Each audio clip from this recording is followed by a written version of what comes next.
And News Nation's Mills Hayes has the very latest from DOGE tonight. Mills, do we know who may be on the chopping block this week?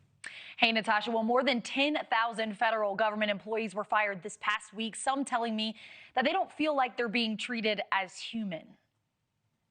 Thousands of federal government workers from the Departments of Interior, Energy, Veteran Affairs, Agriculture, and Health and Human Services opened their email inboxes this week to find they were fired.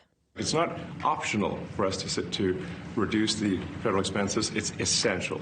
DOGE head and billionaire Elon Musk has spearheaded the Trump administration's efforts to reduce the federal workforce. I wouldn't say that I was shocked after seeing kind of the previous week what had happened at other agencies, but I was angry. Chelsea Milburn joined the United States Navy in 2014. After a disability, she transitioned into a public affairs position at the Department of Education last November. I would say that it's unfair for Elon Musk and others who have similar views to portray all civil servants as these corrupt, lazy individuals. It's something that we hear all the time. 30% of us are veterans who have served our country. Milburn spent most of her savings moving for her new job and now plans to file for unemployment.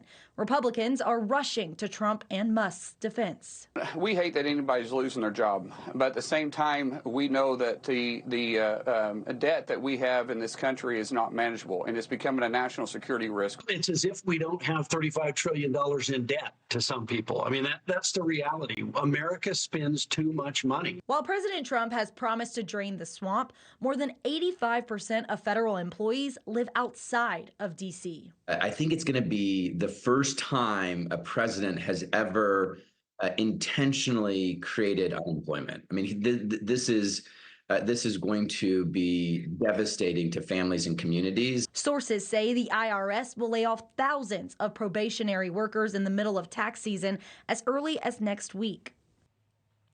And on Friday, more than 300 workers from the National Nuclear Security Administration were fired. That is the agency that oversees the country's nuclear weapons stockpile. But then it got chaotic when later that day, the agency tried to unfire those employees, but then had trouble finding their contact info.